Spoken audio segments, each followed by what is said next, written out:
En el tema anterior estudiamos el equilibrio químico desde un punto de vista general.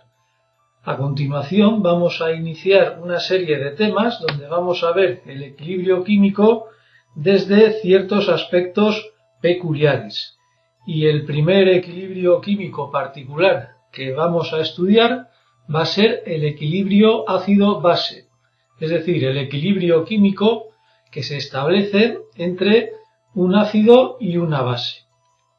Para empezar este estudio vamos a definir o caracterizar qué es un ácido y qué es una base. Primeramente vamos a utilizar la caracterización que dio en su día Arrhenius. Según Arrhenius, los ácidos son sustancias que en disolución acuosa se ionizan generando hidrones H+ y aniones.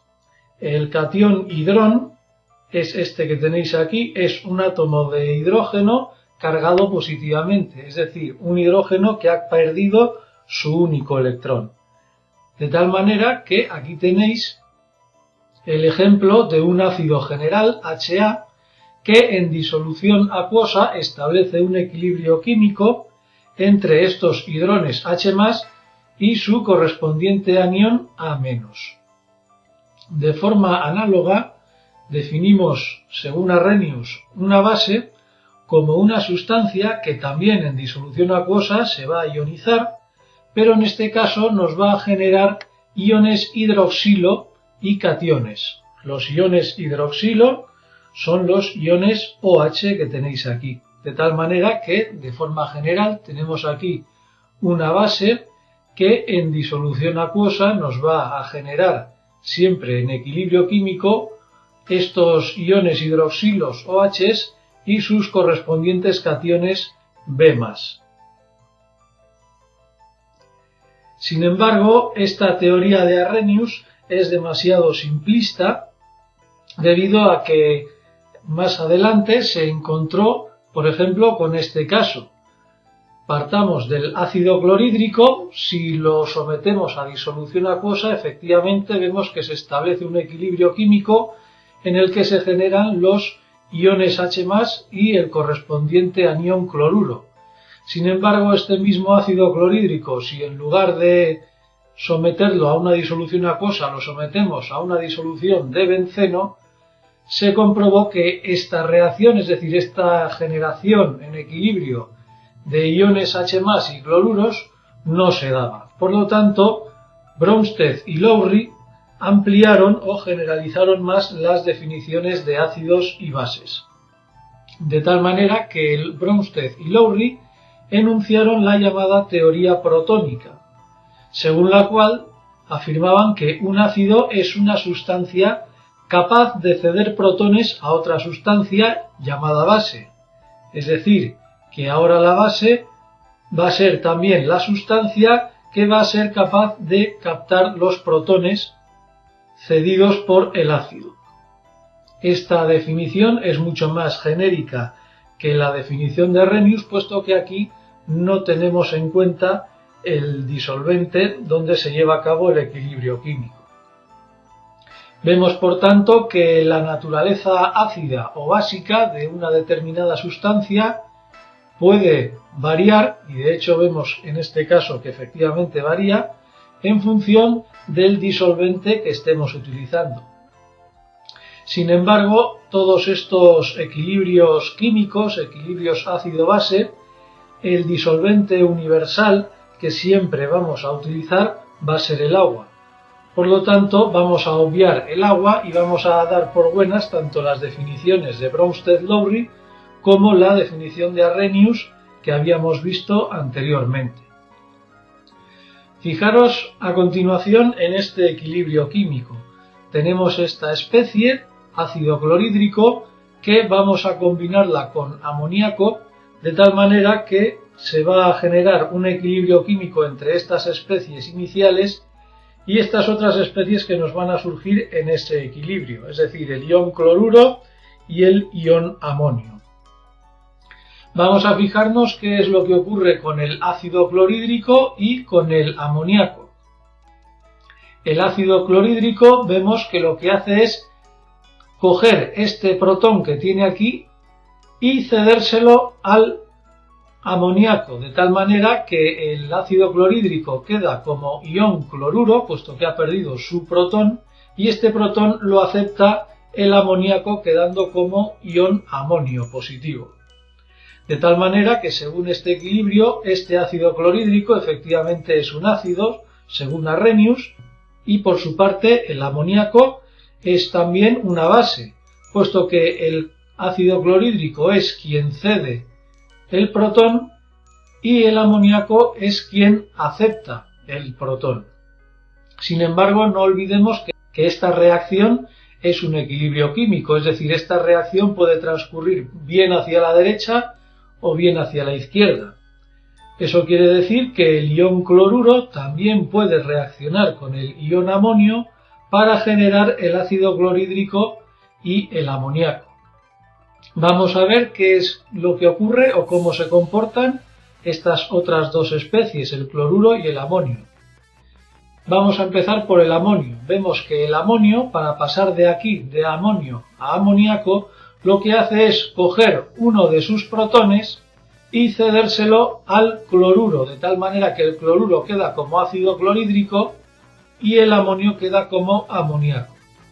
De tal manera que vemos que en este caso, atendiendo a este segundo miembro del equilibrio químico, ahora es el cloruro el que se comporta como una base y el amonio el que se comporta como un ácido.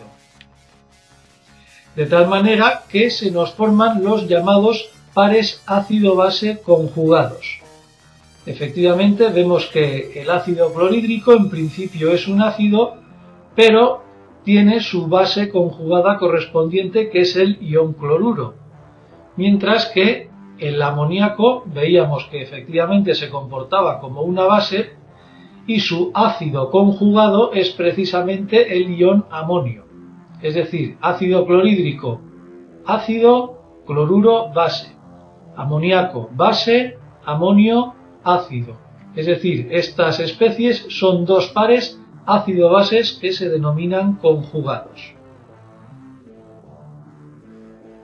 Vamos a hablar a continuación de las sustancias anfóteras, que como os defino aquí, son esas sustancias que pueden actuar bien como ácidos o bien como bases.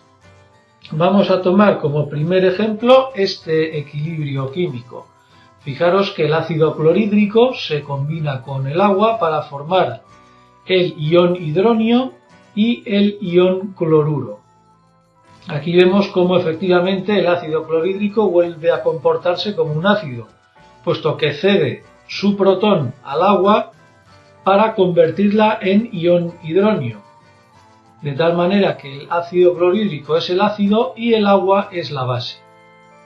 Pero prestemos atención a este segundo equilibrio químico. En este caso ya no tenemos ácido clorhídrico, sino que tenemos amoníaco. El amoníaco se va a combinar con el agua de nuevo y mediante un equilibrio químico se va a formar iones hidroxilo e iones amonio. Vemos que en este caso es el agua quien cede un protón al amoníaco para quedar como ion amonio. Luego en este caso el agua se comporta como un ácido. De tal manera que aquí hemos presentado dos equilibrios químicos en los que comprobamos que una misma sustancia, el agua, aquí y aquí, en función de con qué especie reaccione, puede comportarse bien como un ácido o bien como una base. Por lo tanto, decimos que el agua tiene un carácter anfótero. En los denominados ácidos polipróticos también podemos encontrar estas sustancias anfóteras. Vamos a poner una serie de ejemplos. Para empezar, tenemos aquí este primer equilibrio químico. Se trata de un ácido monoprótico, el ácido acético, es decir, es un ácido que solo puede disociarse en un protón, de tal manera que su anión correspondiente es el ion acetato. Este es un ácido monoprótico, el ácido acético. Vamos a ver qué es lo que ocurre con un ácido diprótico, es decir, un ácido como este, el ácido sulfuroso, que puede dar no uno, sino hasta 2 protones. De tal manera que este ácido sulfuroso se nos puede disociar en ion hidrógeno sulfito, y este ion hidrógeno sulfito a su vez se puede disociar en ion sulfito. Vamos a tomar como punto de partida el ion hidrógeno sulfito. Este hidrógeno sulfito puede captar un protón, es decir, comportarse como una base, de tal manera que se nos generaría el correspondiente ácido. Pero el hidrógeno sulfito lo que también puede hacer es ceder este protón que tiene aquí y dárselo al agua, de tal manera que quedaría como una especie sulfito y en este caso se comportaría como un ácido. Luego vemos que efectivamente en este caso el ion hidrógeno sulfito puede comportarse bien como ácido o bien como base. Y por último vamos a poner un ejemplo del ácido triprótico, como puede ser el ácido fosfórico. Vemos que en la estructura molecular de este ácido efectivamente puede ser capaz de ceder hasta 3 protones.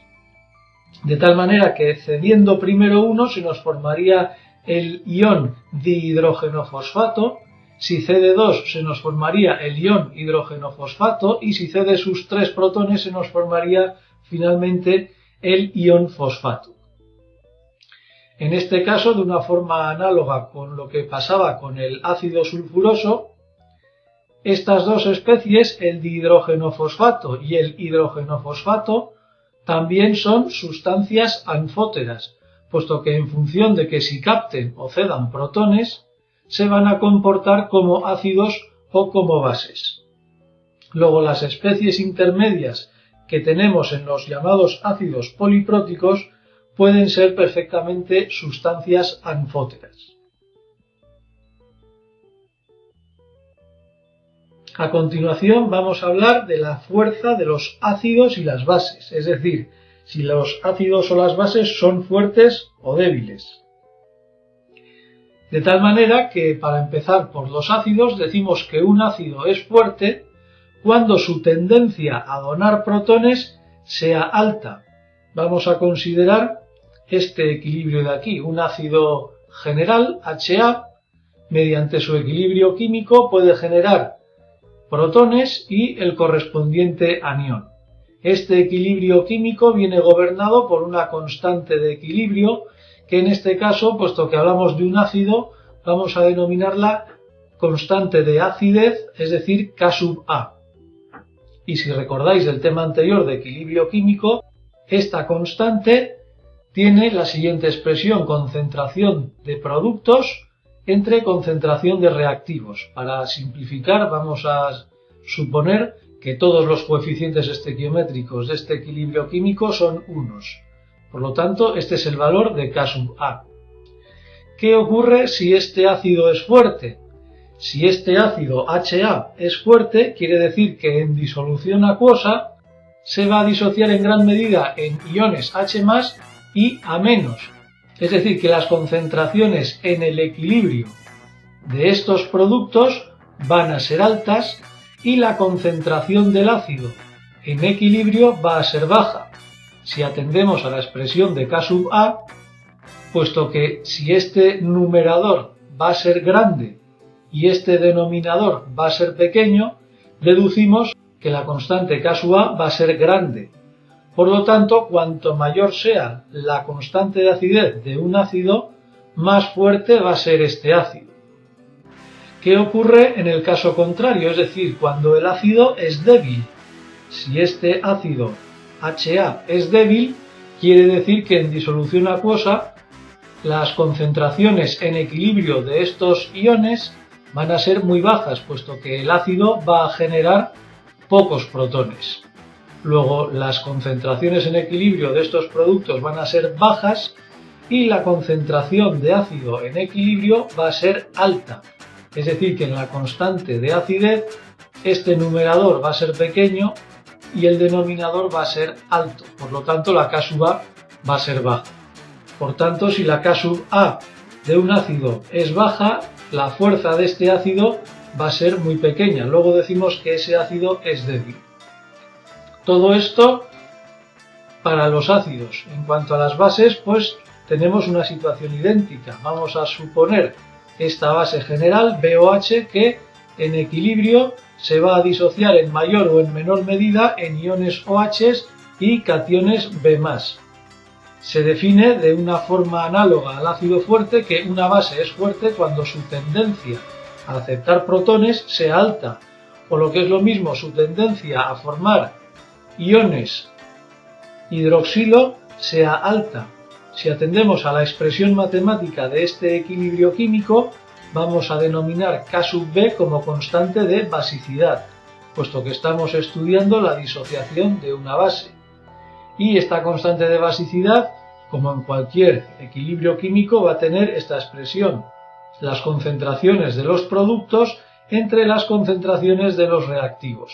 Si esta base es fuerte, quiere decir que se va a disociar bastante, es decir, que las concentraciones en el equilibrio de estos productos van a ser altas y la concentración en el equilibrio de la base va a ser baja. Por lo tanto, este numerador va a ser grande y este denominador va a ser pequeño. Por lo tanto, la constante de basicidad va a ser grande cuando la base sea fuerte.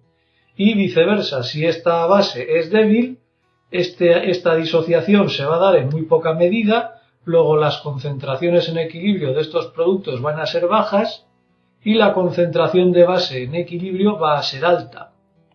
Por lo tanto, este numerador va a ser bajo y este denominador va a ser alto. Por lo tanto, la constante K sub B va a ser baja si la base es débil. De tal manera que, resumiendo, cuanto mayores sean las constantes tanto de basicidad como de acidez, los ácidos o bases van a ser más fuertes. Y viceversa, cuanto más pequeñas sean estas constantes, los ácidos y bases correspondientes van a ser más débiles. Vamos a suponer este primer equilibrio. El ácido se disocia en protones y anión. Este equilibrio viene gobernado por esta constante de acidez, que ya sabemos que es los productos entre los reactivos. Pero vamos a plantear la reacción inversa, es decir, que los protones se combinen con los iones A- para formar el correspondiente ácido. En este caso, el ion A- se comporta como una base. Luego planteamos este equilibrio químico con una constante de basicidad, cuya expresión matemática va a ser, efectivamente, en este caso el ácido, entre los reactivos, en este caso los protones y los iones A-. De tal manera que si combinamos ambas expresiones matemáticas, tenemos que la relación entre K sub A y K sub B es una relación inversa, que a su vez viene determinado por esta constante K sub W, que vamos a ver dentro de poco qué significa. Si tomamos como referencia a este ácido HA, A- va a ser su base conjugada. Por lo tanto, atendiendo a esta expresión matemática, podemos decir que cuanto más fuerte sea un ácido, más débil va a ser su base conjugada, y viceversa. Si el ácido es débil, su base conjugada va a ser fuerte. En otras palabras, que si HA es un ácido fuerte, K sub A va a ser una constante con un valor alto. Si esta constante A tiene un valor alto, quiere decir que este denominador va a ser bajo. Es decir, la constante de basicidad de la base A- va a ser pequeña. Luego la base A-, que es conjugada del ácido HA, va a ser una base débil. Y de la misma forma, cuanto más fuerte sea una base, más débil va a ser su ácido conjugado y viceversa. De tal manera que los denominados ácidos fuertes podemos decir que se disocian totalmente o casi totalmente, de tal manera que el valor de las constantes de acidez de estos ácidos fuertes es prácticamente infinito. Y puesto que estos ácidos hemos dicho que son fuertes, sus bases conjugadas van a ser débiles. Los ácidos fuertes más comunes son los siguientes: el ácido clorhídrico, ácido bromhídrico, ácido iodídrico, el ácido perclórico, el ácido nítrico, el ácido permangánico y el ácido sulfúrico, que en este tenemos que hacer un inciso. Fijaros bien que el ácido sulfúrico es un ácido diprótico, es decir, que puede dar 1 o 2 protones.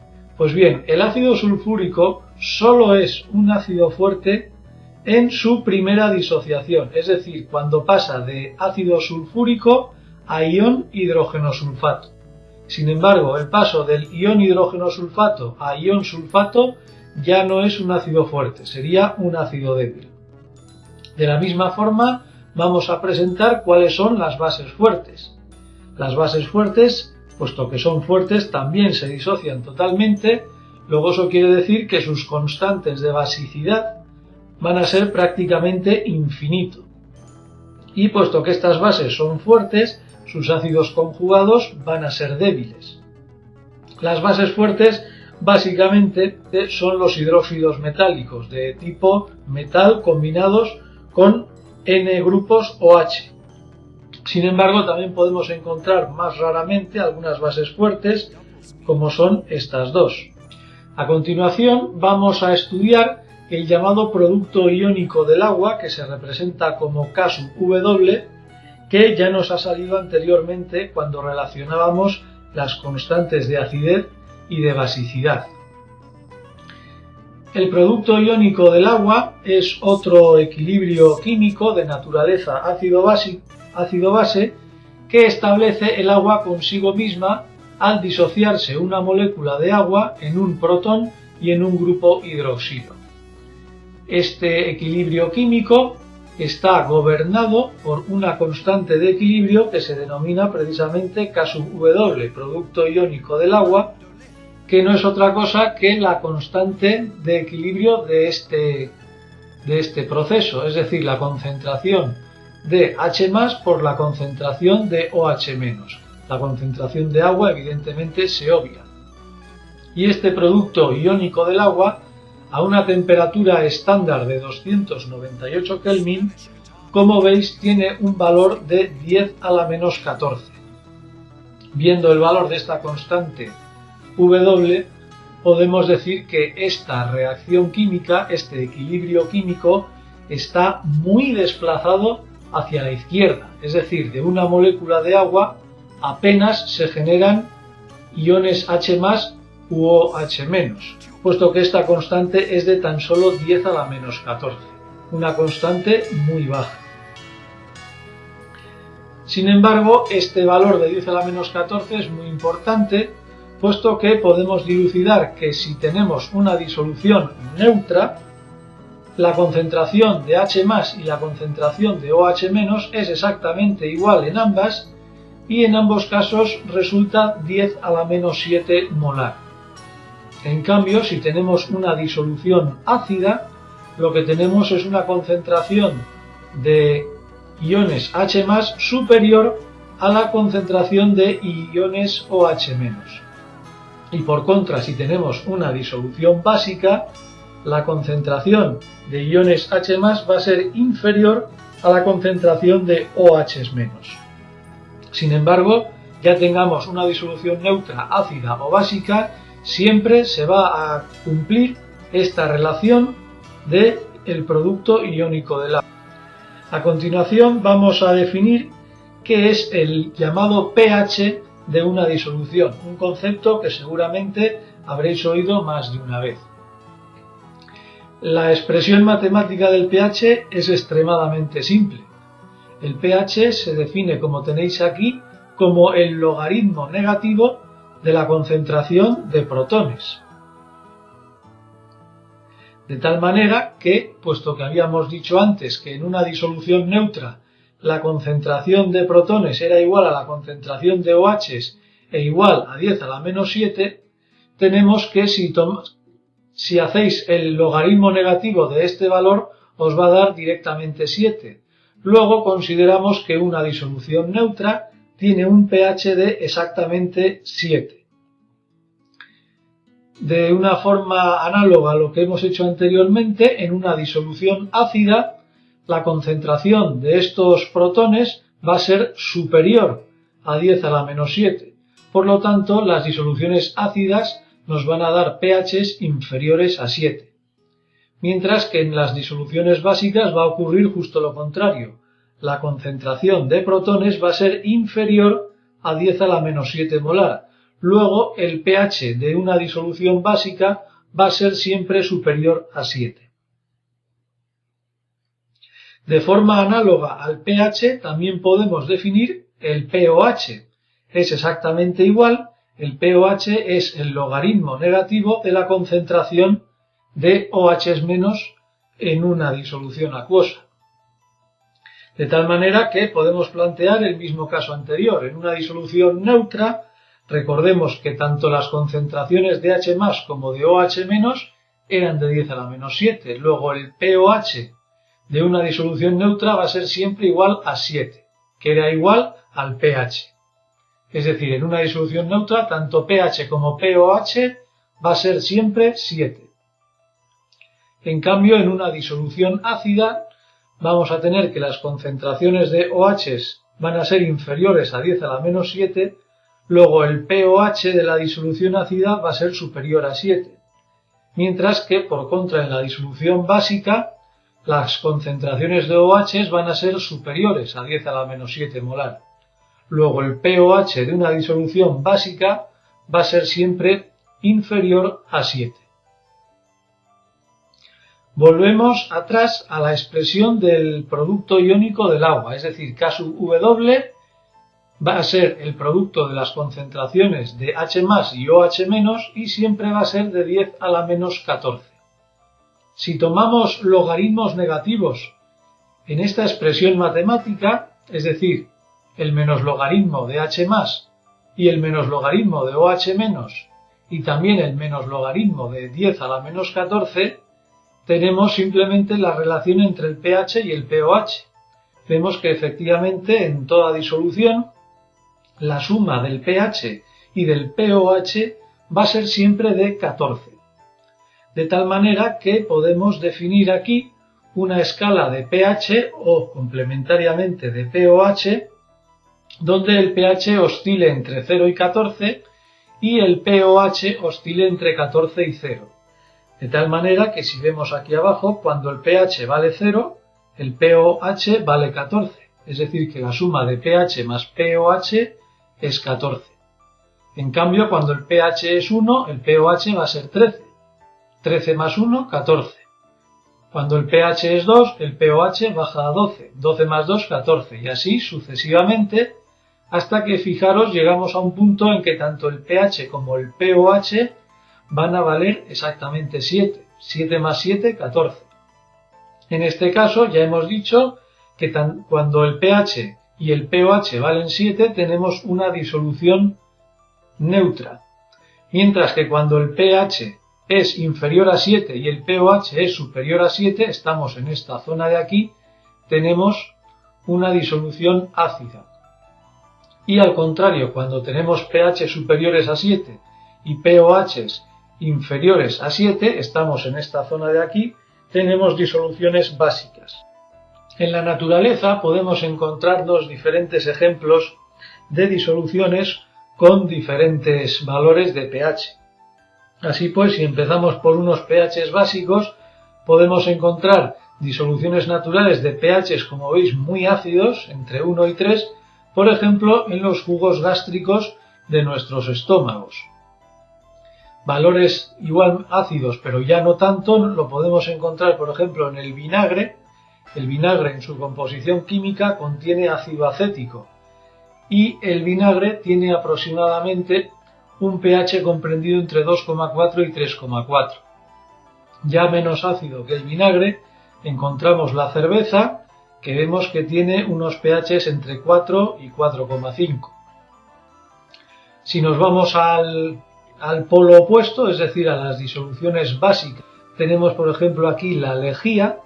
La lejía tiene un pH bastante alto, de 11,9. La leche de magnesia tiene un pH también ciertamente alto, de 10,5, y si ya nos vamos a la zona neutra del pH, es decir, a las zonas donde el pH es 7 o próximo a 7, encontramos ya disoluciones que forman parte de nuestro organismo. Por ejemplo, la sangre. La sangre tiene un pH de 7,4.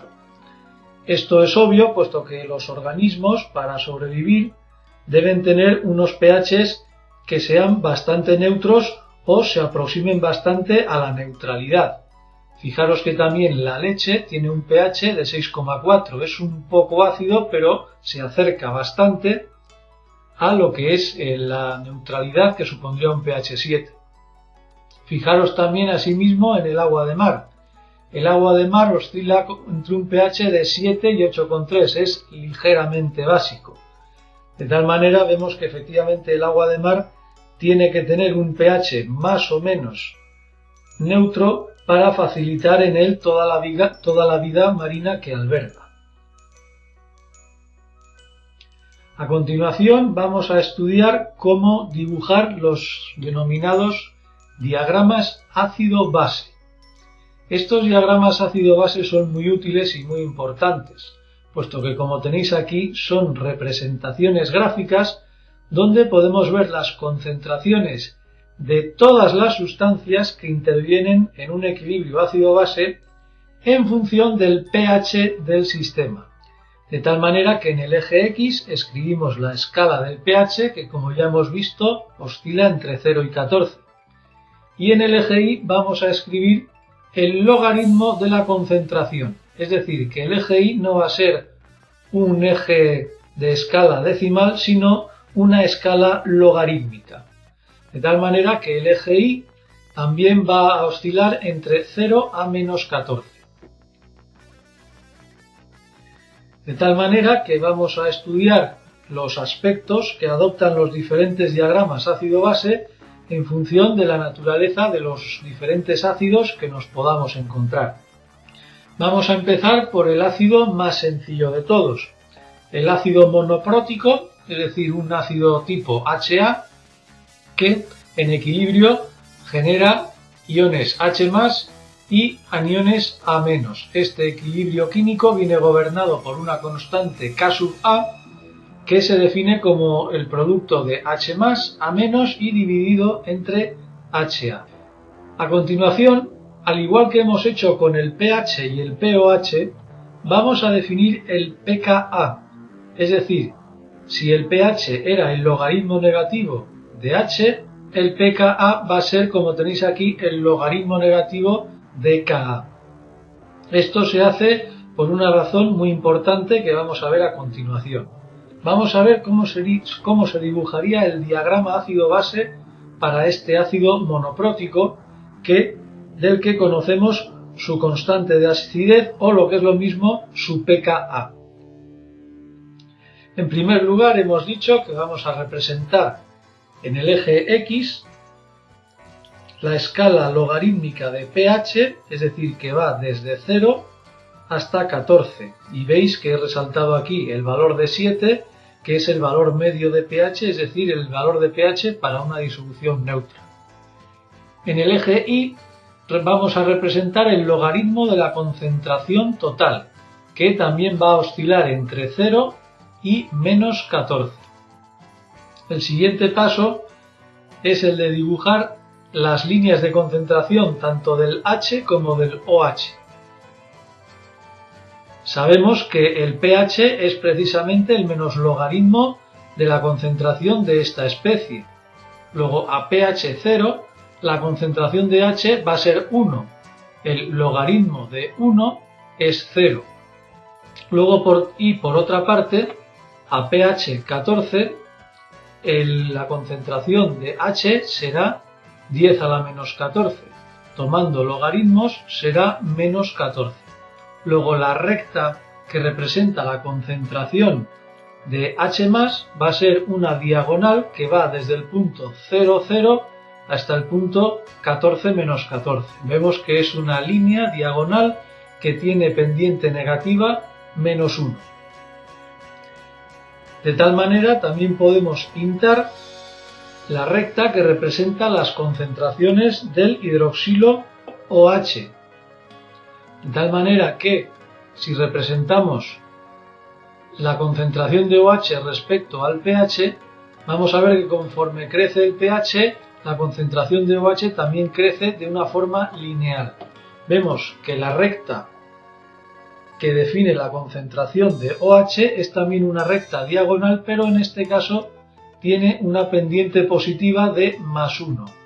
Parte del punto 0 menos 14 y termina en el punto 14, 0. Aquí vemos algo ya muy evidente. Vemos que ambas rectas se cruzan en el punto donde pH es igual a 7. Efectivamente, en este punto a pH 7, las concentraciones tanto de OH y H+, son exactamente igual a 10 a la menos 7, que vemos aquí que el logaritmo de 10 a la menos 7 es precisamente menos 7. Luego este efectivamente va a ser el punto 7 menos 7. A continuación lo que vamos a hacer es representar el punto del pKa. Vamos a suponer que tenemos una concentración total bien de ácido o bien de base de 10 a la menos 1 molar, por poner un ejemplo, de tal manera que el logaritmo de 10 a la menos 1 es menos 1. Luego vamos a pintar una recta horizontal para el logaritmo 10 a la menos 1. Y también vamos a dibujar este punto, que yo en este caso lo he puesto aquí al azar, que va a corresponder precisamente con este valor de pKa. Por tanto, es muy importante que cuando vayamos a escribir los diagramas ácido-base de un determinado ácido, tenemos que conocer su pKa. Este pKa, el que sea, en este caso lo he pintado a la altura de 4,7 aproximadamente, vamos a dibujar por tanto este punto. Y a continuación, partiendo de este punto y tomando como referencia esta línea vertical y estas líneas diagonales, vamos a escribir las curvas de concentración del ácido y de la base conjugada. Vamos a empezar primeramente con la especie ácida, es decir, con la especie HA. Fijaros en esta curva. Vemos que para valores ácidos, la especie ácida tiene una concentración total de 10 a la menos 1, pero conforme se acerca al valor de pKa, esta concentración ya empieza a disminuir de una forma importante y finalmente cuando ya ha rebasado el pH a este pKa, la disminución de la concentración de la especie ácida cae de forma logarítmica, es decir, de forma muy acusada. Fijaros que la pendiente de esta recta es menos 1, que es exactamente igual a la pendiente de la recta que describe la concentración de iones H+. Vamos a ver qué es lo que ocurre con la curva de la base conjugada de este ácido, es decir, de la especie A- que tenemos aquí. Aquí ocurre todo lo contrario. Vemos que para los pHs básicos, es decir, pHs altos, la concentración de base evidentemente va a ser alta, pero conforme nos acercamos por aquí al pKa, vemos que esta concentración va disminuyendo poco a poco hasta que llega un momento en el que la concentración de la base conjugada disminuye de una forma logarítmica, es decir, muy acusada, y con una pendiente positiva de +1, exactamente igual a la pendiente que teníamos en la recta OH. De tal manera que aquí tenemos un ejemplo de un diagrama ácido-base para un ácido monoprótico típico como pudiera ser el ácido HA y su base conjugada A-.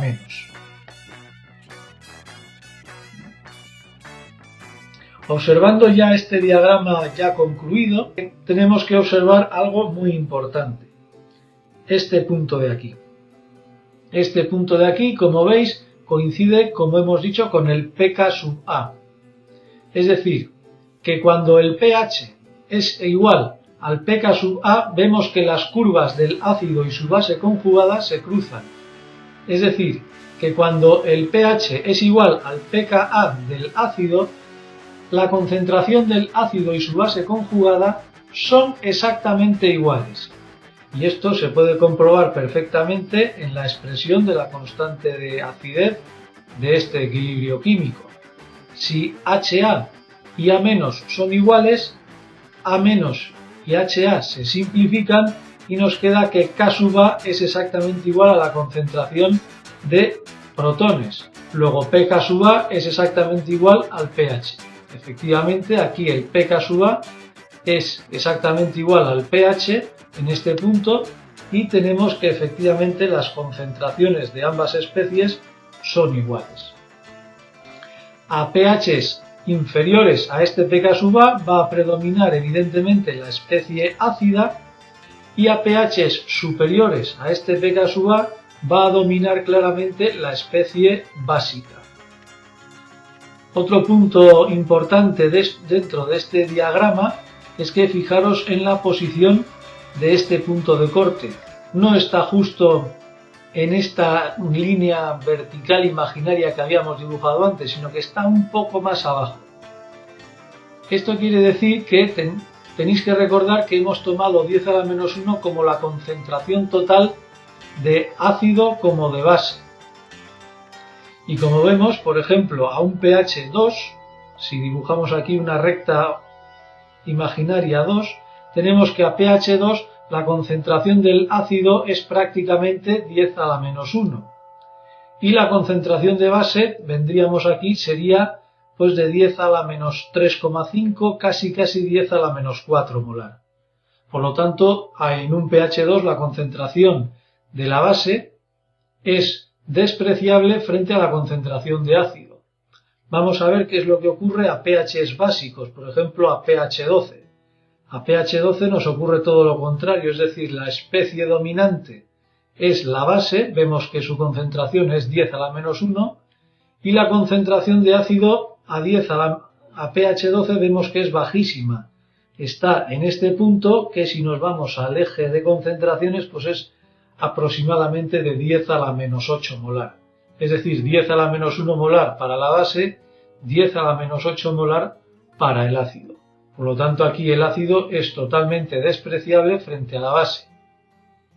Pero en el pKa y en las proximidades del pKa, estas concentraciones de una u otra especie no son despreciables entre sí.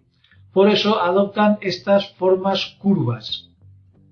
De tal manera que, puesto que aquí se cruzan ambas especies, la suma de ambas especies, es decir, de HA y A-, va a dar 10 a la menos 1. Por lo tanto, este punto, si lo trasladamos a este eje, nos va a dar una concentración de ambas especies de 10 a la menos 1 partido por 2. De tal manera que 10 a la menos 1 partido por 2 más 10 a la menos 1 partido por 2 va a ser igual a 10 a la menos 1. Esa media unidad en escala decimal en los logaritmos se traduce más o menos a 0,3 en escala logarítmica. De tal manera que si este punto lo tenemos para el valor de menos 1, el punto de corte aquí lo vamos a tener a menos 1,3 aproximadamente, puesto que ese 0,3 adicional corresponde al 0,5, es decir, al 1 medio que se reparten a partes iguales, tanto el ácido como la base. Este es, a fin de cuentas, el diagrama ácido-base de un ácido monoprótico simple cualquiera. Vemos que podemos extraer mucha información y muy interesante de estos diagramas. Pero vamos a ver qué es lo que ocurre con un ácido diprótico. Un ácido diprótico como pudiera ser el H2A, que tiene dos equilibrios químicos. Puede ceder un protón de tal manera que queda como H+ y HA-, o puede ceder otro protón más para quedarse como H+ y A2-. Aquí vemos que tenemos 1 y 2 equilibrios químicos. Estos equilibrios químicos están gobernados esta vez por dos constantes de acidez diferentes, K sub A1 y K sub A2. La expresión de K sub A1, es decir, este primer equilibrio sería H más por HA menos entre H2A. Y el equilibrio segundo, la K sub A2, tendría esta expresión H más por A2 menos entre HA menos. Siempre como un equilibrio químico cualquiera que vimos en el tema anterior. Y a su vez estas constantes K sub A1 y K sub A2 van a tener sus correspondientes pKs, pK sub A1 y pK sub A2, los logaritmos negativos de las correspondientes constantes. ¿Cómo se dibujan ahora los diagramas ácido-base, en este caso para un ácido diprótico? Vamos a tener, como siempre, las rectas tanto del OH como del H. Van a ser exactamente iguales a las anteriores. Vamos a suponer de nuevo que tenemos una concentración total de 10 a la menos 1, es decir, vamos a dibujar una recta imaginaria horizontal en el valor de menos 1 y vamos a dibujar estos puntos, yo los he dibujado así, que indican los pKs As, es decir, el pK sub A sub 1 y el pK sub A sub 2. Vamos a empezar a dibujar las especies involucradas en estos equilibrios químicos. Y vamos a empezar primeramente por la especie, digamos, el ácido puro, es decir, el H2A-. Fijaros que es una curva, la he vuelto a pintar de naranja, es una curva muy similar a la que teníamos en el caso anterior, es decir, cuando tenemos los pHs ácidos, pues efectivamente la especie dominante va a ser la especie H2A y prácticamente toda la concentración total se va a deber a ello. Pero conforme nos acercamos al primero de los pKs, esta concentración va a empezar a bajar poco a poco y cuando rebasemos este pK sub A primero, la concentración del ácido va a disminuir de forma logarítmica y vemos que esta recta va a tener una pendiente negativa de menos 1, exactamente igual a la pendiente que tiene la recta de los protones. Pero vemos una cosa más.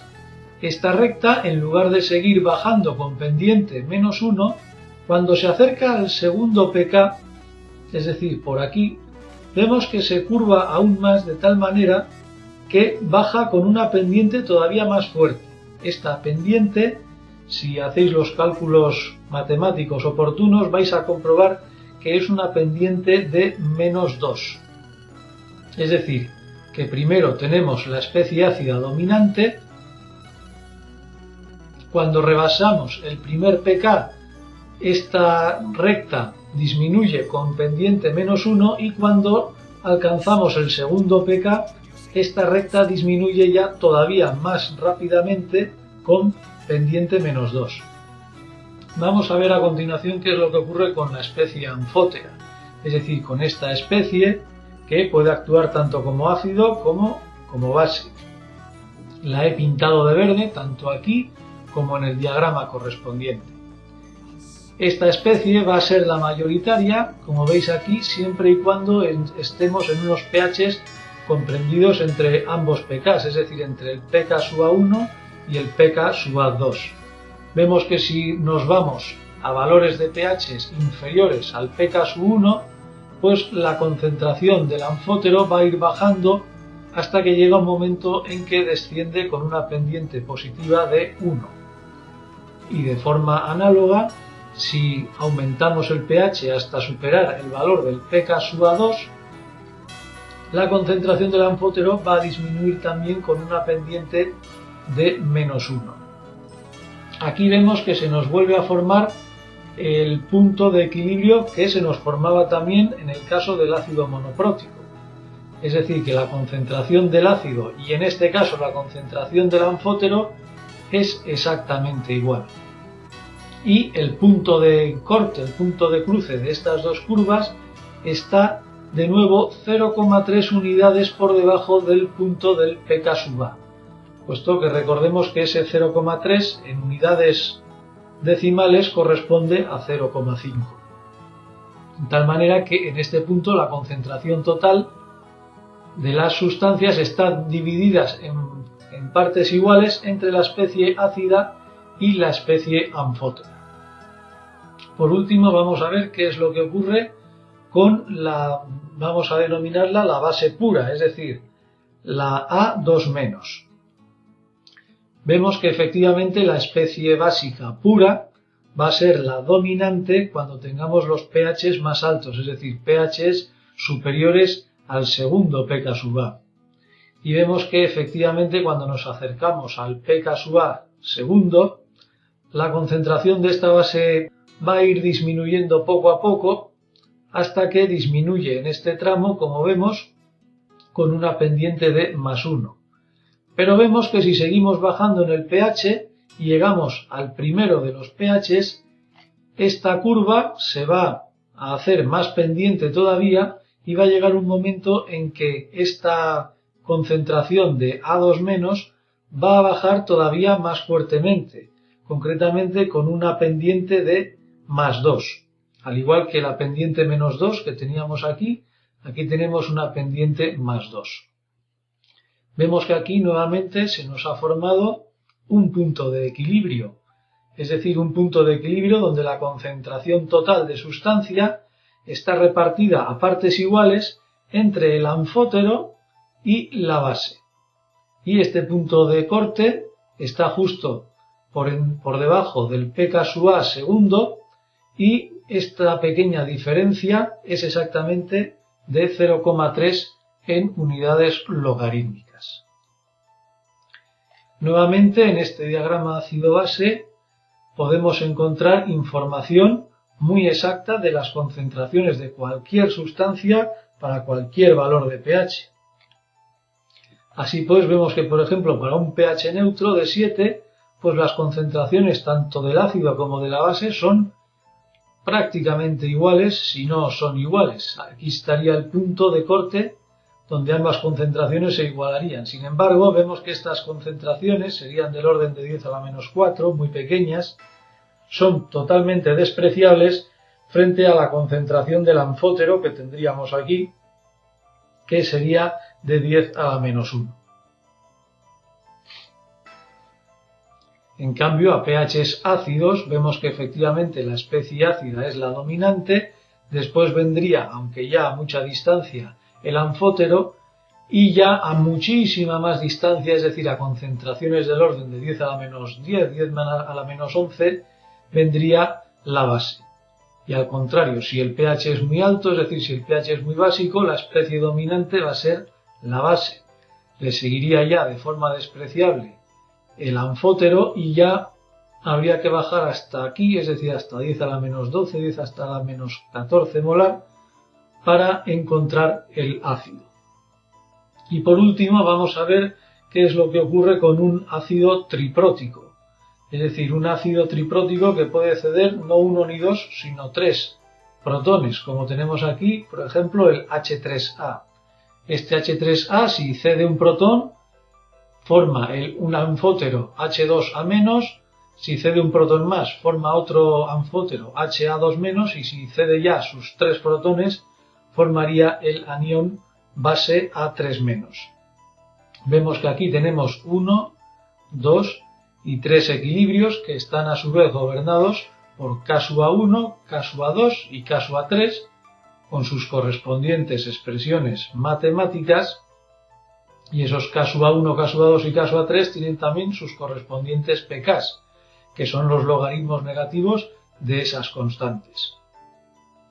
Para escribir este diagrama vamos a ir más rápido, simplemente vamos a escribir las rectas tanto de los OHs como de los Hs. Vamos a volver a escribir una línea horizontal imaginaria que está justo en el logaritmo de concentración total, que en este caso vamos a volver a poner 10⁻⁻1 molar, y vamos a poner también los valores de los 3 pKSUAs, vemos aquí pK1, pK2 y pK3, sobre esta línea horizontal imaginaria. Y para no volver a repetir el proceso que he descrito en los dos casos anteriores, pues voy a presentar directamente cómo quedaría finalmente el diagrama ácido-base completo de un ácido triprótico. Efectivamente vemos que a pHs ácidos va a dominar la especie H3A, pero conforme vamos basificando la disolución, pues aquí se nos forma el primer anfótero, el H2A-, aquí se nos formaría el segundo anfótero, el HA2-, y finalmente en los pHs más básicos tendríamos ya como especie dominante la base propiamente dicha, A3-. Fijaros que aquí se nos forman los 1, 2 y 3 puntos de equivalencia, es decir, en el primer pK, en el pKa1, la concentración de ácido es exactamente igual a la concentración de H2A. En el segundo pK, la concentración de H2A es exactamente igual a la concentración de HA2-, y en el último de los pKs, la concentración de HA2- es igual a la concentración de la base A3-. Fijaros en las pendientes de las rectas. Aquí vemos efectivamente que tienen pendientes 1, 1, menos 1, menos 1. Aquí vemos que tiene pendiente 2, 2, 2, 2. Y al final vemos que para esta, por ejemplo, para esta especie, la especie básica, aquí efectivamente, primeramente la pendiente es 1, aquí la pendiente es 2, pero ya cuando llega al tercer, en este caso al primer pKa, la pendiente se inclina todavía más, llegando hasta ser una pendiente de 3. Estas pendientes se deben a que para pasar de aquí a aquí se intercambian 3 protones, luego la pendiente es de 3. En cambio, para pasar de aquí a aquí se intercambian 2 protones, la pendiente es de 2, y para pasar de aquí a aquí se intercambia un protón, luego la pendiente es de 1. Vemos que efectivamente, en función del número de protones que se intercambien, las pendientes de estas rectas van a ser diferentes. Y no quiero dejar este tema de los diagramas ácido-base para comentar un caso particular, que es el caso particular del cromo 6. El cromo 6, como imagináis, puede formar, por ejemplo, este cromo. Este es el ácido crómico, que puede, como veis, es un ácido diprótico. Puede desprenderse de un protón para formar el hidrogenocromato. Y este hidrogenocromato, a su vez, puede desprenderse de su protón para formar el ion cromato. Vemos que este es un equilibrio, o mejor dicho, son dos equilibrios ácido-base. El primero de ellos se trataría de un ácido fuerte, puesto que el pK es prácticamente cero. Ahora bien, el segundo equilibrio sí ya es un pK de 8,4. Sin embargo, tenemos la peculiaridad de que este anfótero puede dimerizarse en forma de ion dicromato, Cr2O7-. En este caso, aquí tenéis la representación gráfica del diagrama ácido-base para las especies del cromo 6. Vamos a empezar por los pHs extremos, es decir, aquí tenemos un pH muy ácido, que hemos dicho que el ácido crómico en su primera deshidrogenación es un ácido fuerte, por lo tanto, nada más empezar la escala de pHs, prácticamente ya va a empezar, como veis, a bajar con pendiente 1. Y cuando llega a este pK 8,4, que es este de aquí, el segundo pK, esta curva se inclina todavía más hasta alcanzar una pendiente de -2.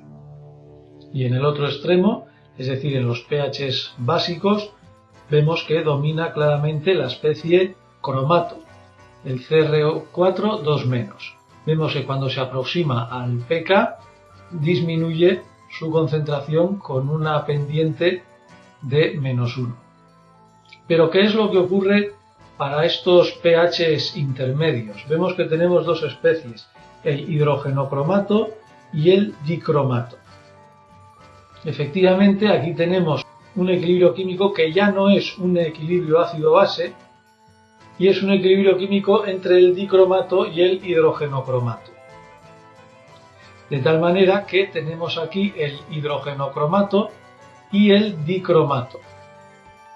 De tal manera que este nivel de aquí más este nivel de aquí, tiene que salirnos este nivel de referencia, es decir, el nivel que representa la línea imaginaria que pintamos siempre. ¿Por qué el dicromato está por encima del hidrogenocromato? Pues evidentemente porque por cada molécula de dicromato se nos van a formar dos moléculas de hidrogenocromato. Es decir, que la concentración de dicromato va a ser siempre el doble que la concentración de hidrogenocromato. Y fijaros a continuación en las pendientes tanto del hidrogenocromato como del dicromato. En este caso, si os fijamos en la curva marrón, que es la correspondiente al hidrogenocromato, efectivamente tiene una pendiente de -1. Porque para pasar del hidrogenocromato al cromato solo se intercambia un único protón, luego la pendiente es de -1. Sin embargo, para pasar del dicromato al cromato, el número de protones que se intercambian son 2. Luego la pendiente de esta recta verde correspondiente al dicromato es una pendiente de -2.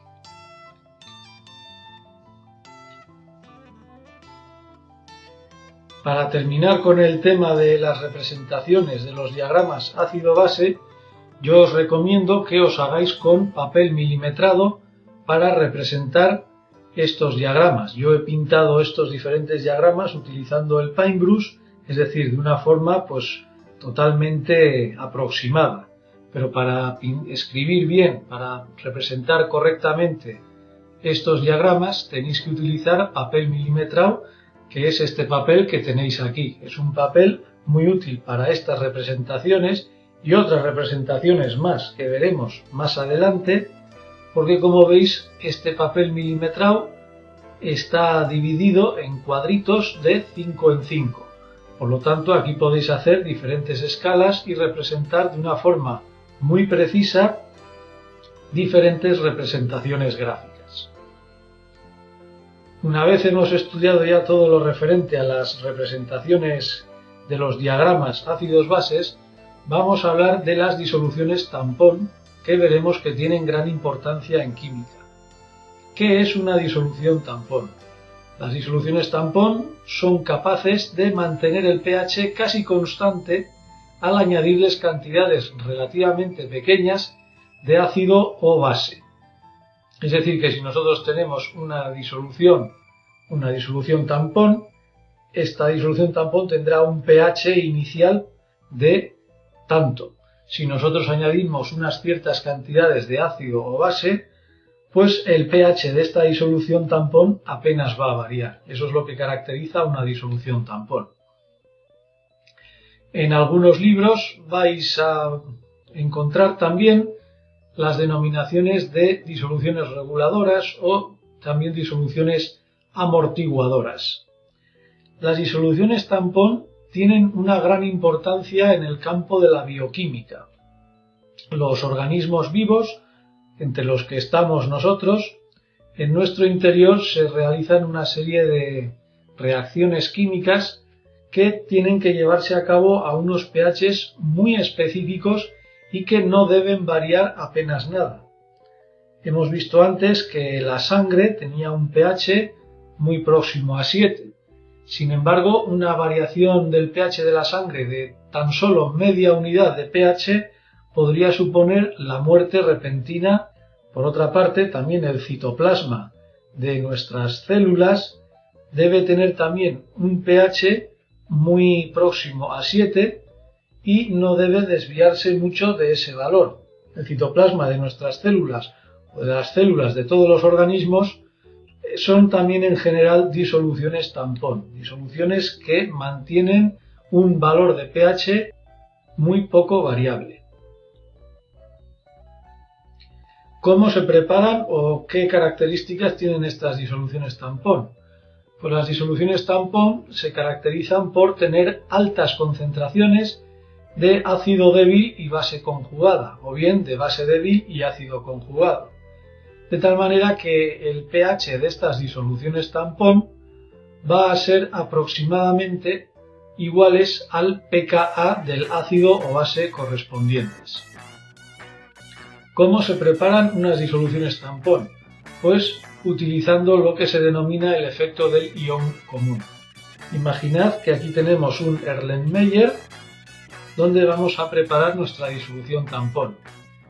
La forma más correcta de preparar estos tampones es, por un lado, utilizar el ácido, un ácido débil, HA, en estado líquido generalmente, que si lo vertemos en disolución acuosa se nos va a disociar muy poco, puesto que es un ácido débil, se nos va a disociar en iones A- y en protones H+.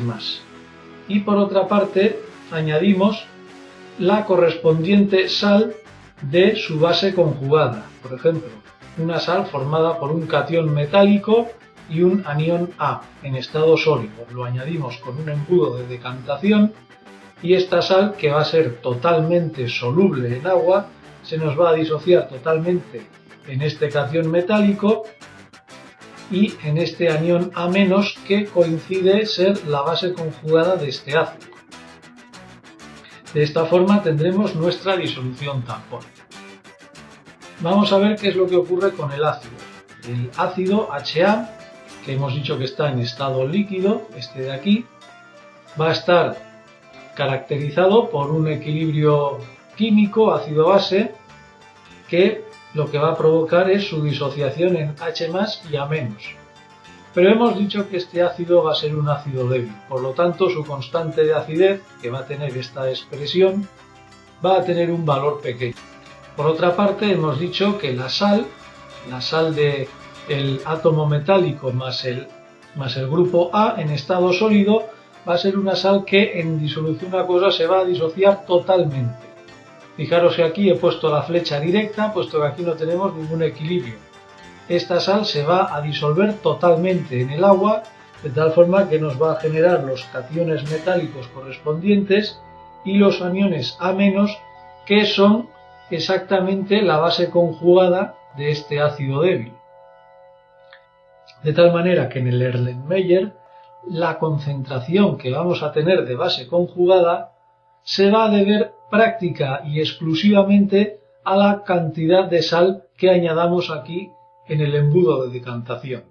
Luego vamos a considerar que la concentración total en el Erlenmeyer de la base conjugada se va a deber enteramente a la sal que hayamos añadido. De tal manera que si sustituimos esta concentración de A- en la expresión de K sub A y despejamos el valor de la concentración de protones, tenemos lo siguiente: concentración de protones igual a K sub A multiplicado por el ácido y dividido por A-, o lo que es lo mismo, la concentración de sal. Si tomamos logaritmos negativos a esa ecuación que hemos obtenido ahí, obtenemos que efectivamente el pH va a ser igual al pK sub A más el logaritmo del cociente entre la concentración de sal y la concentración de HA.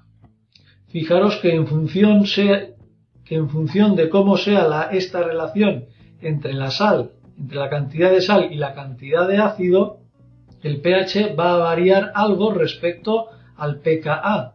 No variará nada cuando esta relación sea exactamente 1, es decir, que la concentración de sal y la concentración de ácido sean exactamente iguales.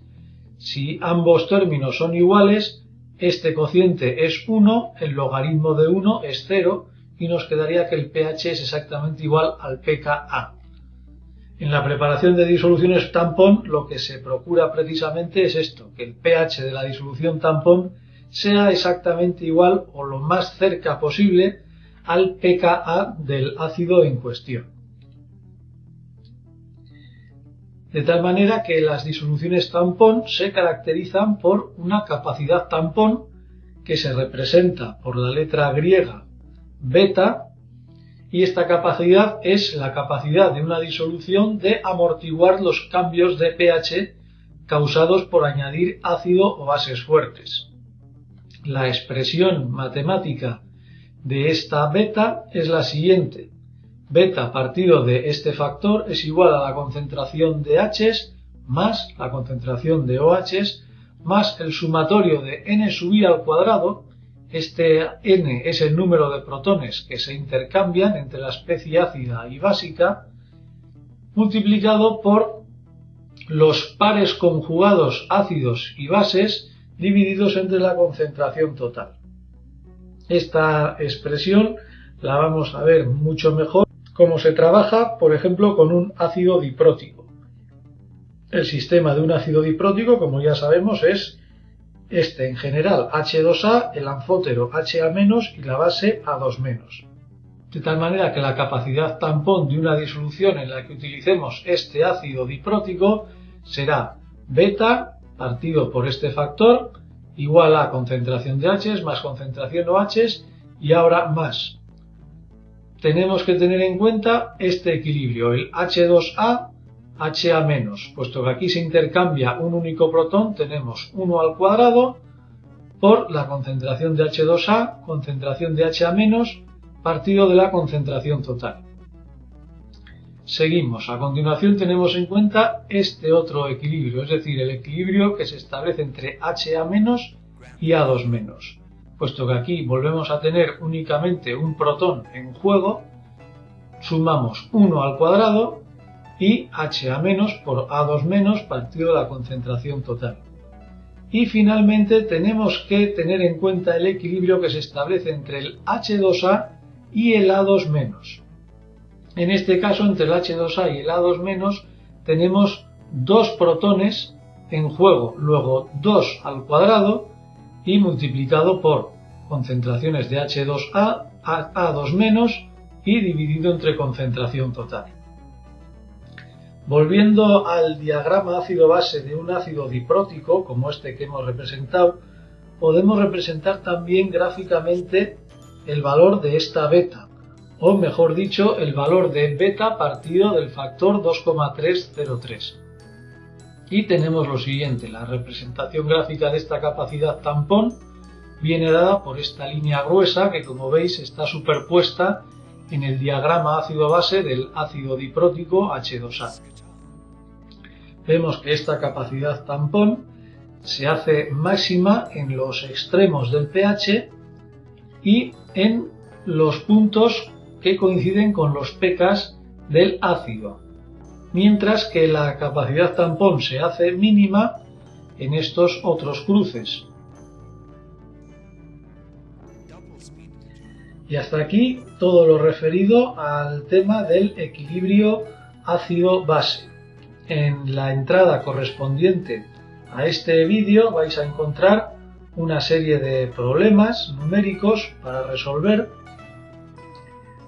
relacionados con el equilibrio ácido-base.